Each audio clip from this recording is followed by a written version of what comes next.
BBC News exploded into a fiery clash as presenter Christian Fraser was confronted live on air by Lord George Foulkes over the broadcaster's biased coverage of Angela Rayner's sacking. The Labour peer fumed that the BBC needs to be looked at as he insisted Reform UK leader Nigel Farage isn't under the same scrutiny.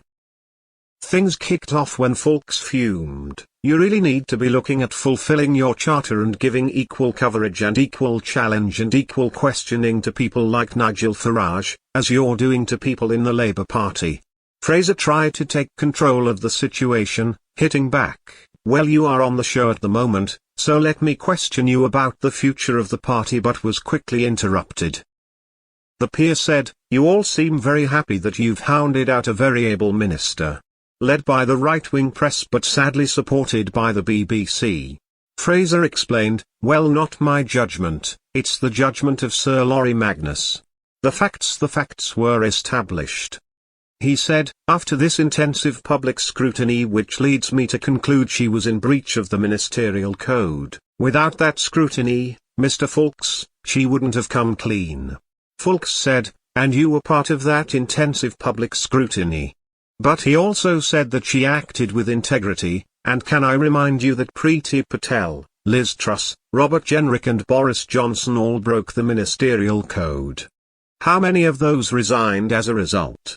Fraser hit back, and when they did, Rayner said, it is one rule for the rest of them and one rule for us.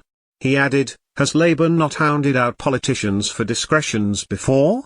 He then went on, Mr. Foulkes, I know you would prefer us not to talk about Angela Rayner. I'm very happy to engage with you on Nigel Farage, but I want to talk about Angela Rayner, that is why you're here. Foulkes exploded, no, you're only talking about things that Labour people do wrong.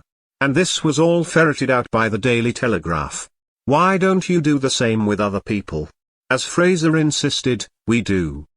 The argument was far from over. As Foulkes repeated, Nigel Farage is leader of a party and he needs the same kind of scrutiny. You're not giving them the same kind of scrutiny. Fraser went on to insist, when I'm sitting in the chair he gets the same kind of scrutiny. Let me ask you. Cutting him off in a brutal moment, Foulkes said, the BBC really need to be looked at. You really need to look at yourselves and consider whether or not you are treating parties fairly. You are giving prominence again and again to Farage, you cover his press conferences, he is just a snake oil salesman. We get the same message on the hard right as well, Fraser said simply, putting an end to the argument.